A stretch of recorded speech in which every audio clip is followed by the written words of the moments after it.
العالمين أشهد أن لا إله إلا الله وحده لا شريك له وأشهد أن سيدنا ومولانا محمدا عبده ورسوله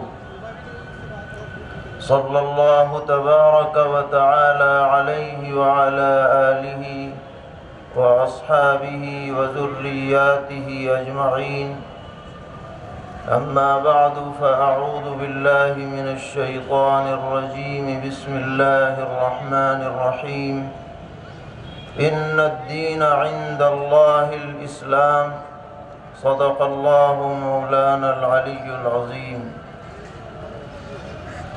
حضرات گرامی قدر، اس وقت جو تجویز آپ کے سامنے آ رہی ہے یہ اس 32ویں اجلاس عام کی انتہائی اہم ترین تجویزوں میں ہے، بلکہ اگر اس تجویز کو اجلاس کا لب لباب قرار دیا جائے تو غلط نہ ہوگا۔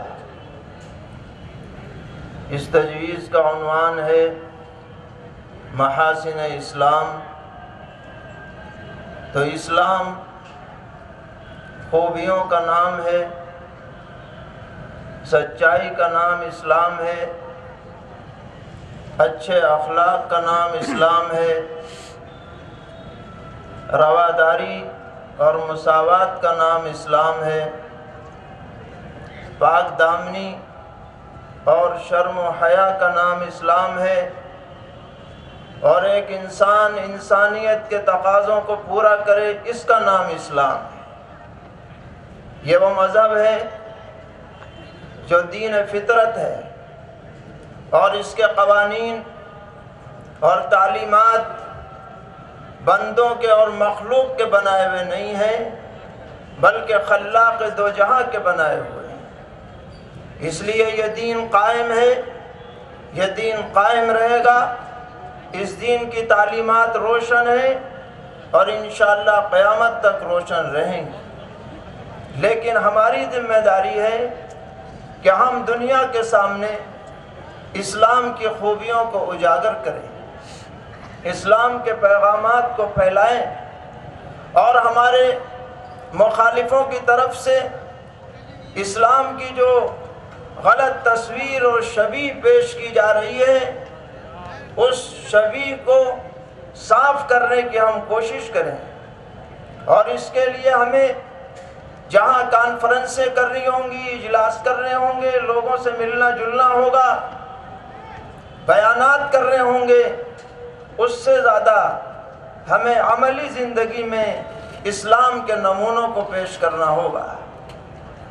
ہمارا رویہ ہمارے پڑوسیوں کے ساتھ کیسا ہے، ہمارا رویہ گھر والوں کے ساتھ کیسا ہے، ہمارے معاملات، ہماری تجارت، ہماری سیاست اور ہماری زندگی کے دیگر شعبے اسلام سے کس طرح مربوط ہیں، اس کا نمونہ آج ہمیں پیش کرنا ہے۔ ایک مسلمان کو ہمیشہ سچائی سے کام لینا ہے، ایک مسلمان کو صبر و ضبط کے دامن کو ہمیشہ اپنے جذبات کے اوپر صبر کو غالب کر کے رہنا ہے، صبر و تحمل کا مظاہرہ کرنا ہے، عاقبت اندیشی کا مظاہرہ کرنا ہے۔ اس کی تعلیمات اور اس کا نمونہ ہماری زندگی میں آنا چاہیے۔ اسی کو یہاں پر تجویز میں پیش کیا جا رہا ہے۔ تجویز کے الفاظ میں آپ کے سامنے پیش کرتا ہوں۔ جمعیت علماء ہند کا یہ اجلاس عام موجودہ حالات میں اسلامی تعلیمات کے محاسن کو اجاگر کرنا وقت کی ایک اہم ضرورت سمجھتا ہے۔ افسوس ہے کہ بہت سے مسلمان بھی اسلام کی خوبیوں اور واضح تعلیمات سے پوری طرح باخبر نہیں ہیں، جس کی وجہ سے وہ جہاں اخلاقی لحاظ سے سماج میں بہتر کردار ادا نہیں کر پا رہے ہیں، وہیں غیر مسلموں میں بدزنی اور دوری پیدا کرنے کا سبب بھی بن رہے ہیں۔ اس لیے مسلمانوں پر لازم ہے کہ وہ اسلامی کردار سازی پر پوری توجہ دیں اور اصلاح معاشرہ کی تحریک کو فروغ دیتے ہوئے معاشرے کو ہر طرح کی غیر شرعی باتوں سے بچانے کی کوشش کریں۔ علاوہ ازیں کچھ شرارت پسندوں کی طرف سے اسلام اور پیغمبر اسلام علیہ السلام کی مقدس شبیہ کو غلط طور پر پیش کرنے کی مذموم مہم وقفے سے جاری رہتی ہے۔ ایسی حالت میں اس کی ضرورت مزید بڑھ جاتی ہے کہ اسلام کے محاسن کو پوری طاقت کے ساتھ اجاگر کیا جائے اور مختلف عنوانات پر تقریری اور تحریری شکل میں اسلام کی تعلیمات کو صحیح پس منظر میں پیش کیا جائے۔ اس عنوان پر کانفرنس منعقد کر کے برادران وطن کو آگاہ کیا جائے، نیز اس کے لیے دیگر ذرائع ابلاغ کو بھی استعمال کیا جائے۔ ایک بات ضرور ہمارے پیش نظر رہنی چاہیے کہ ہمارے کچھ اپنے جذبات ہیں جس کا اظہار ابھی اناؤنسر صاحب نے کیا